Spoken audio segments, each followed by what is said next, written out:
मेरे प्यारे प्रतियोगी परीक्षार्थियों, आज मैं राम कृपाल पुनः आपके सामने हिंदी और जीएस की कुछ चर्चाएं करूंगा। आज तारीख हो गई 1 दिसंबर,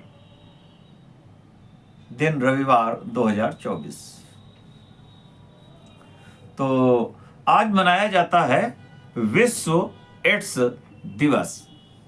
एक्वायर्ड इम्यूनो डिफिशियंसी सिंड्रोम, ये एड्स का फुल फॉर्म है।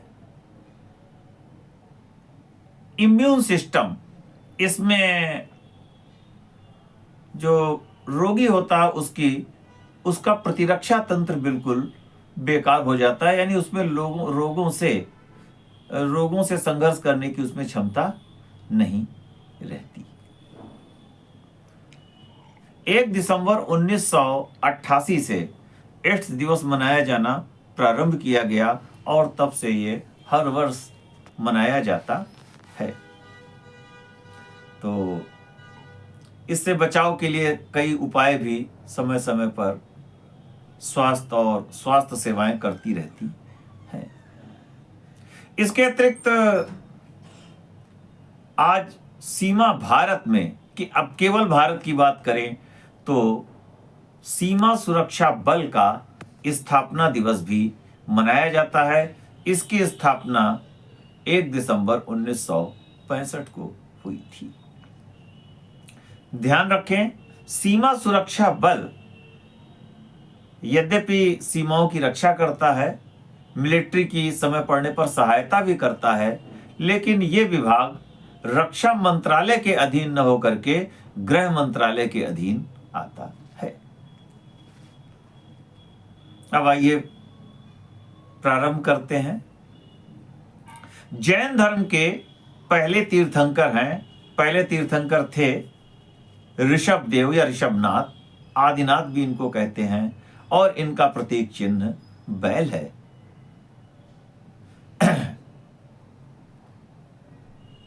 यदि हम भारतीय संविधान के पहली अनुसूची की बात करें तो पहली अनुसूची में जो है केंद्र और राज्यों के विषय में बताया गया है। अगर हम प्रथम संविधान संशोधन की बात करें तो प्रथम संविधान संशोधन के द्वारा 1951 में नवी अनुसूची जोड़ी गई थी। भाग 1 में भी केंद्र और राज्यों के विषय में बताया गया है। अब अगर हम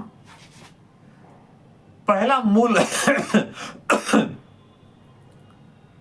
भगवान विष्णु के जो अवतार बताए जाते हैं तो उसमें भगवान विष्णु का पहला अवतार मत्स्य अवतार है, मत्स्य अवतार।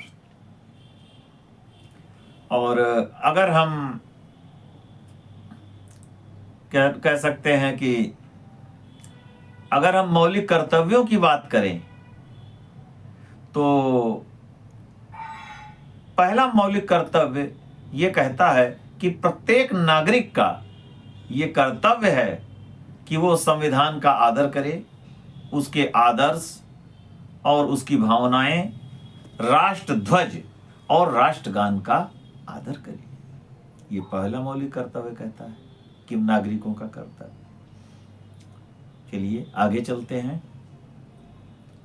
अनुच्छेद 1 में कहा गया है, इन आर्टिकल 1 यानी India that is Bharat shall be union of states. India जो कि भारत है, राज्यों का एक संघ होगा। देखिए, फेडरल नहीं, यूनियन शब्द का प्रयोग किया गया है। किसी भी राज्य को भारत से अलग होने का अधिकार नहीं है। अब इन्हीं क्रम को आगे बढ़ा रहे हैं। यूनेस्को में भारत के कितने विरासत स्थल हैं? यूनेस्को जिसका मुख्यालय पेरिस में है, तो यूनेस्को में भारत के कितने विरासत स्थल हैं? 43। वैसे तो अगर सबसे ज्यादा जिस देश के हैं वो इटली के सबसे ज्यादा है, यानी 60 स्थल है। कहाँ? यूनेस्को में। लेकिन भारत के मैं बता ही चुका हूं 43।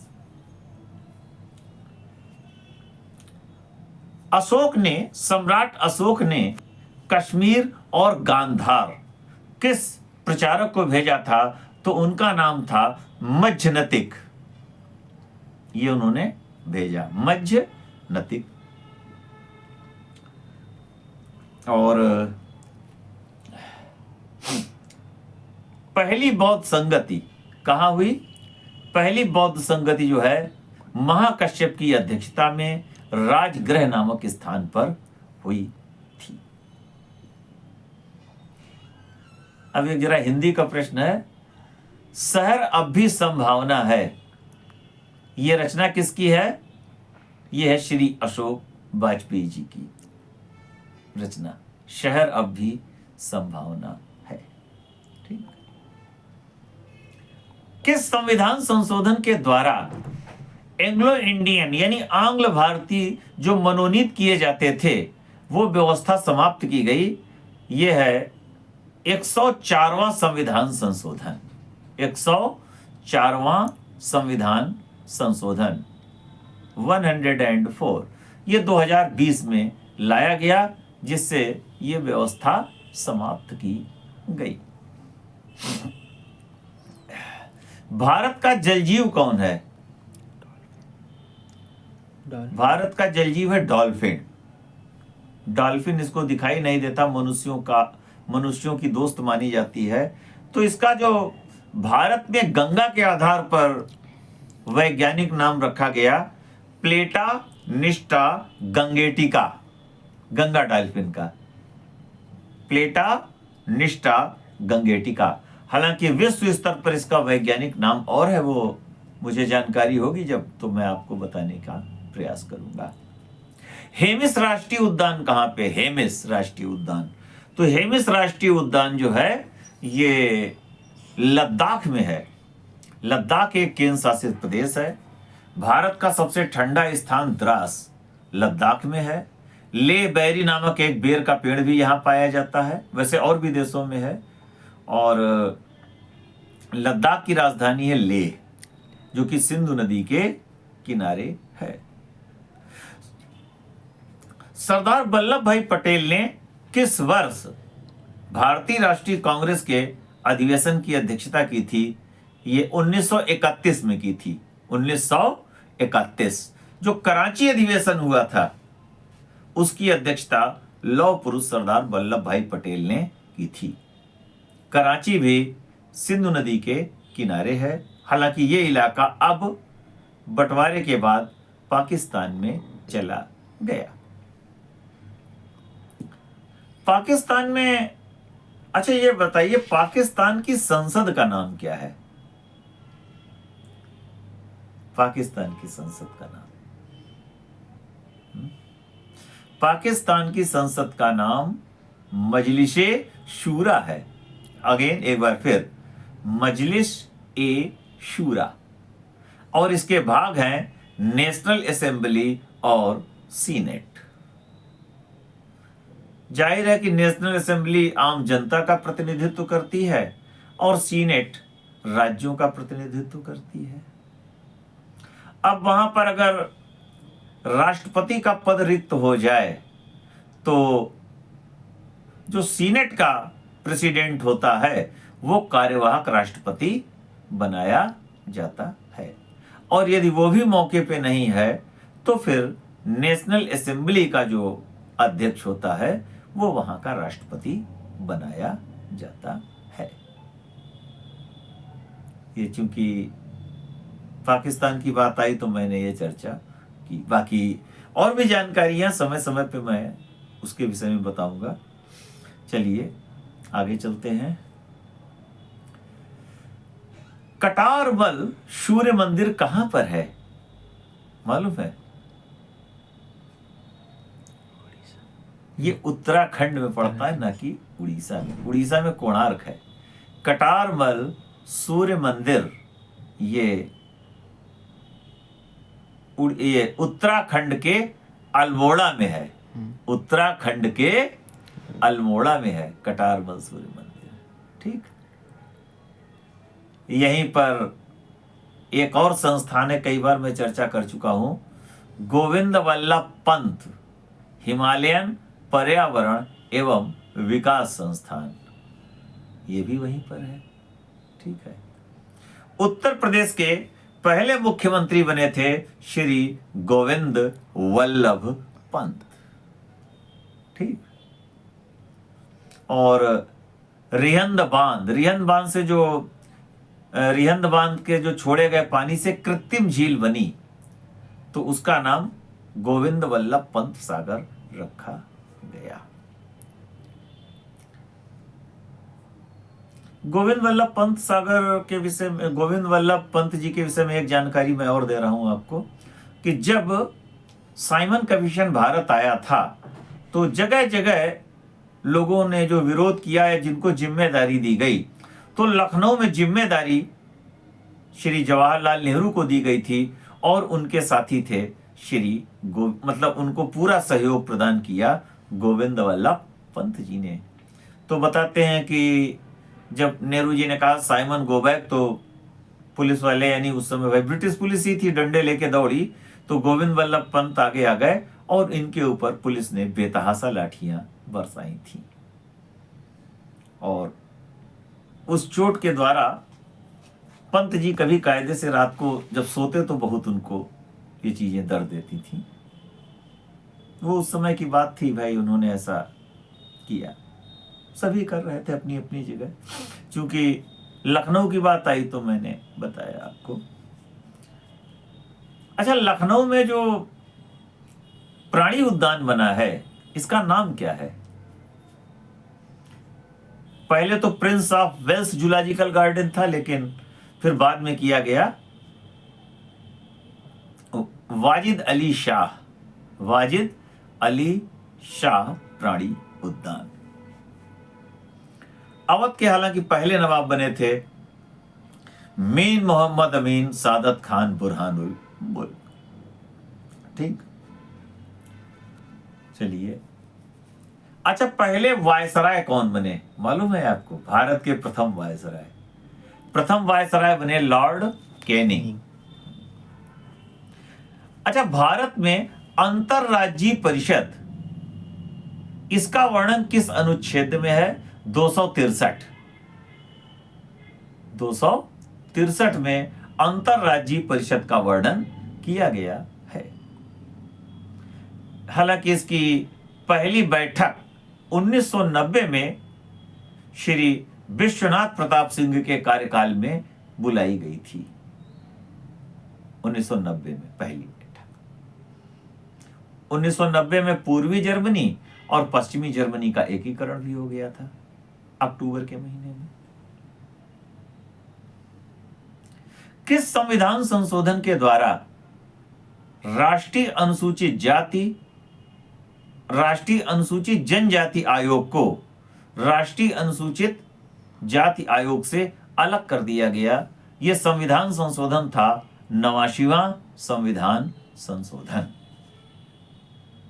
89वां संविधान संशोधन।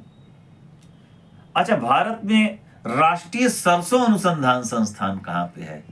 राष्ट्रीय सरसों अनुसंधान संस्थान ये पड़ता है भरतपुर। राजस्थान में जगह है भरतपुर, वहीं पर पड़ता है। भरतपुर के किले का नाम है लोहागढ़। हालांकि मिट्टी का है किला, लेकिन जीता नहीं जा सका। और यहाँ पर कई राजा महाराजा हुए, जिसमें एक बड़े महत्वपूर्ण राजा का नाम आता है महाराजा सूरजमल। इनको प्लेटो ऑफ जाट, यानी जाटों का प्लेटो की संज्ञा दी गई। इन्होंने भरतपुर जो राज्य था उसकी राजधानी डींग को बनाया और डींग को आगरे के समान सुंदर बनाने का प्रयास भी किया। भरतपुर में एक चीज और है पता होगा आपको, क्या है वो? पक्षी विहार, केवला देवी पक्षी विहार, या कह सकते हैं घाना पक्षी विहार, ये भरतपुर में प्रसिद्ध है। भरतपुर की मतलब भरतपुर का पक्षी विहार है। यहाँ पर विदेशों के काफी पक्षी जाड़े के दिनों में आया करते हैं। अच्छा ये बताइए, पतंग जो है, वैसे तो एक उड़ाने वाली पतंग होती है, वैसे पतंग किसका पर्यायवाची है? पतंग, चील। ये पतंग जो पक्षी का भी पर्यायवाची है। खग, विहग, परिंदा, पखेरु, पतंग, नभचर, गगनचर, ये सब पक्षी के पर्यायवाची है। पक्षियों का अध्ययन विज्ञान की शाखा ऑर्निथोलॉजी के अंतर्गत किया जाता है।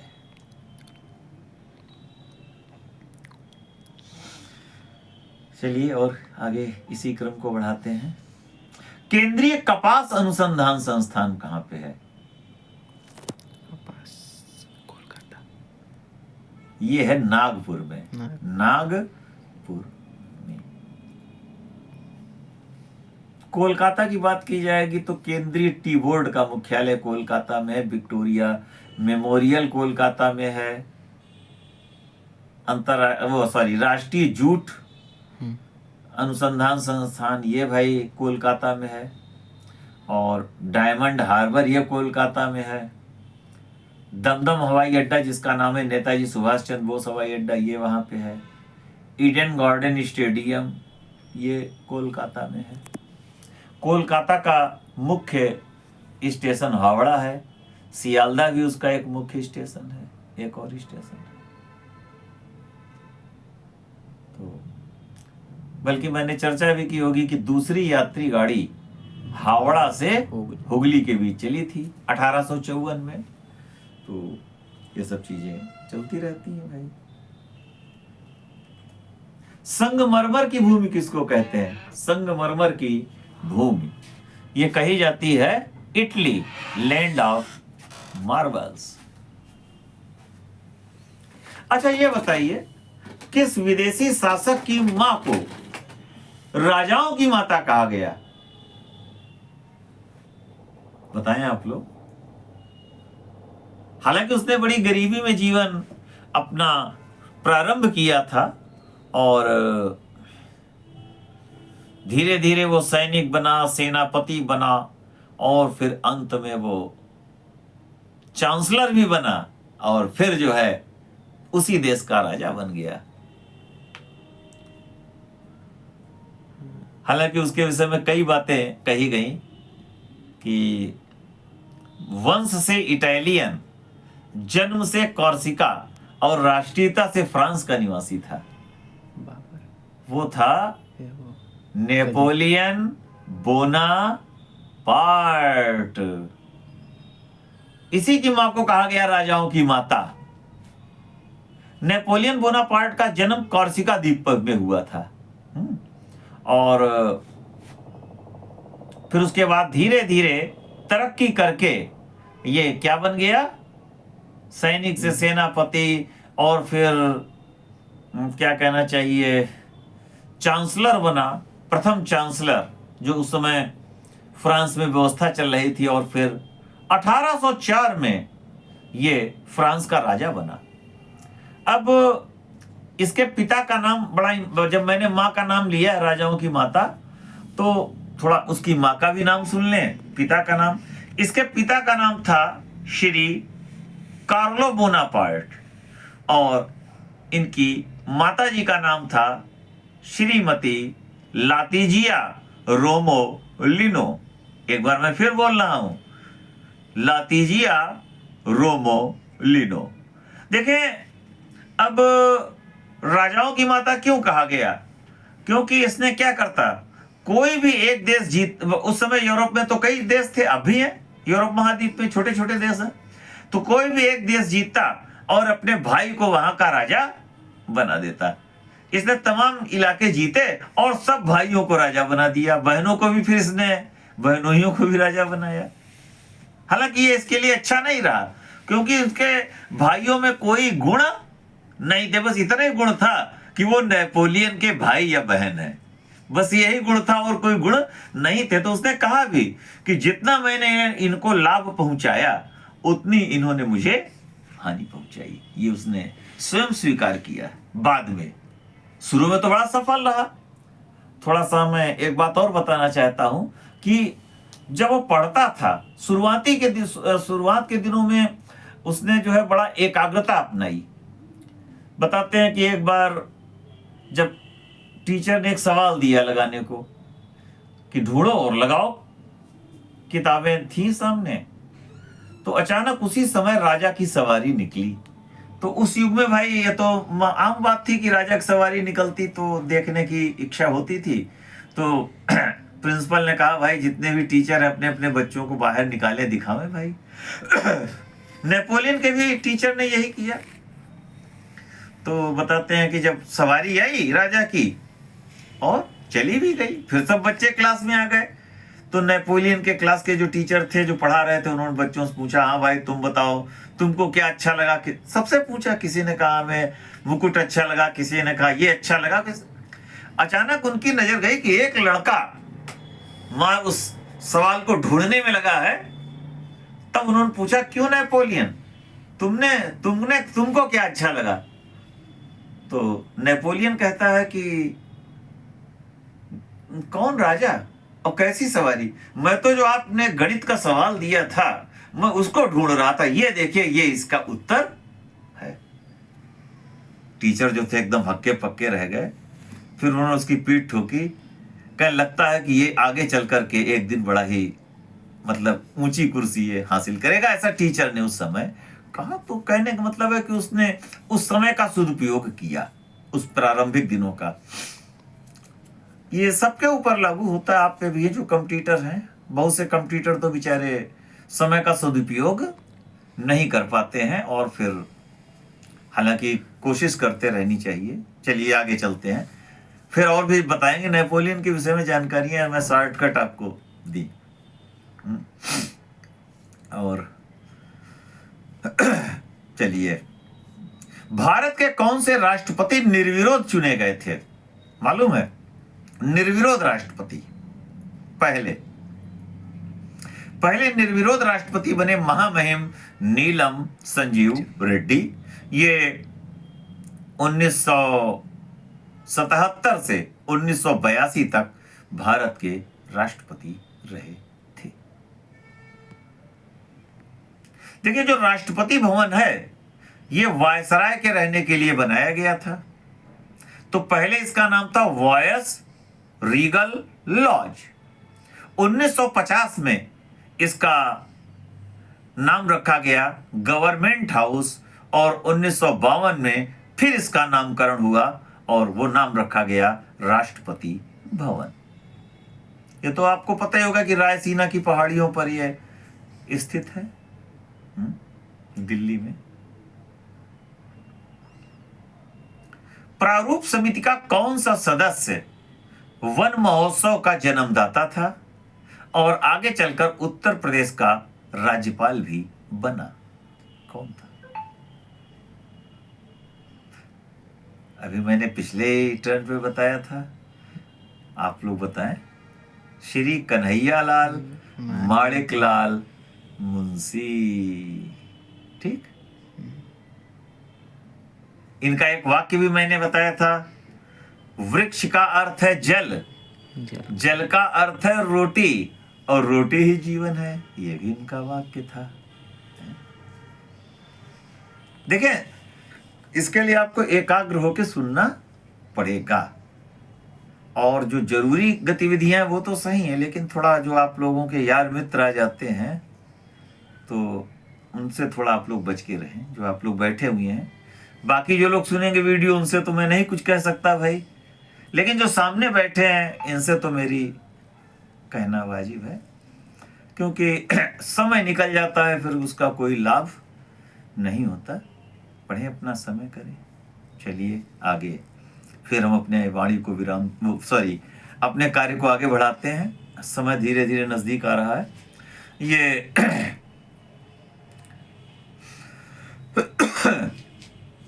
अकेला का तत्सम क्या है? अकेला, एकल। इस पर गीत भी बना, एकला चलो रे, अकेले पढ़िए। जब अकेले पढ़ेंगे तो साथी तो कई मिल जाएंगे बताने वाले, लेकिन हाँ उसके लिए पहले पढ़ना चाहिए। चलिए आगे बढ़ते हैं।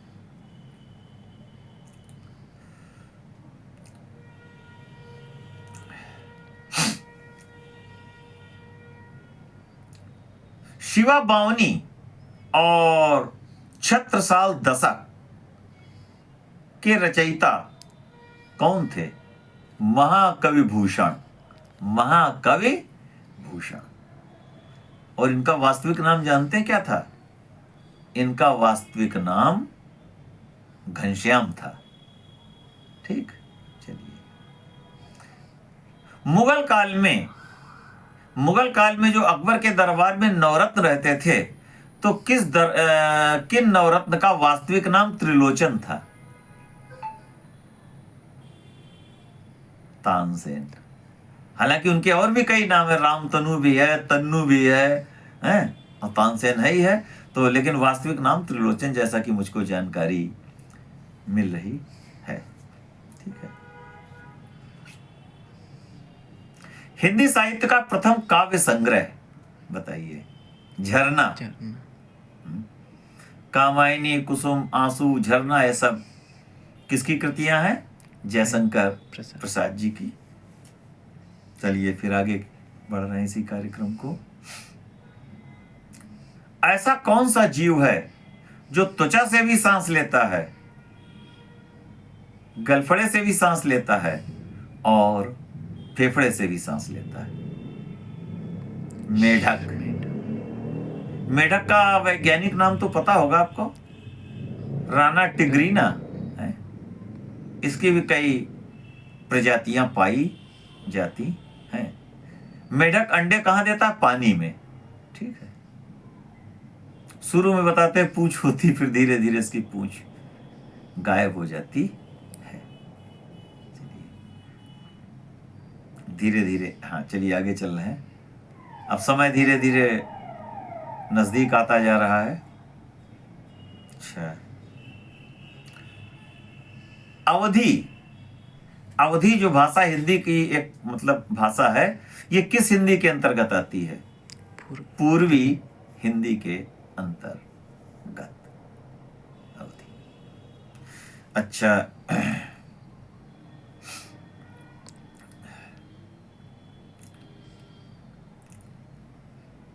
उत्तर प्रदेश में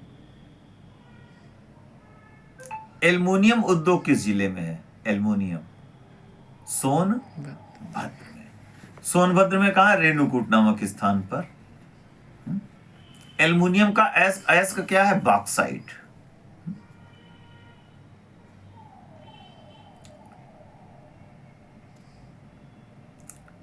और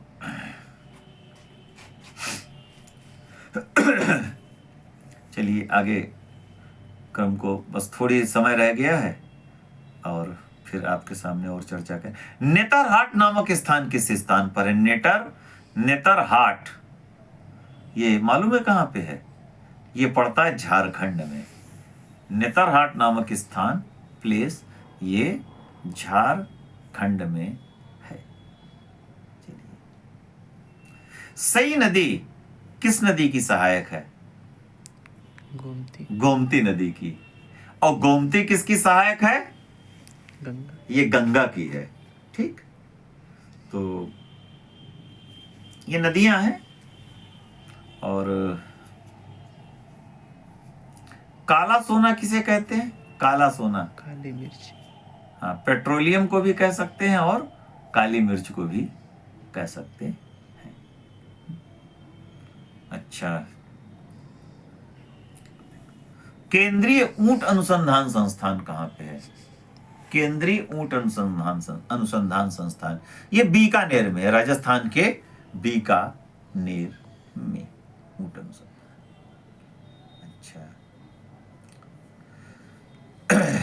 ऊंट की भी कई प्रजातियां होती हैं। अच्छा, ये बताइए,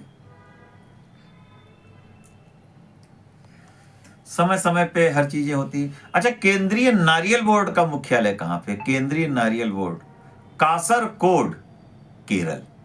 ठीक, यहां पर साइलेंट वैली आंदोलन भी चलाया गया था। तो अब चूंकि समय समाप्त हो गया है, घड़ी भी बता रही है, तो मैं राम कृपाल अपनी वाणी को विराम दे रहा हूं। धन्यवाद।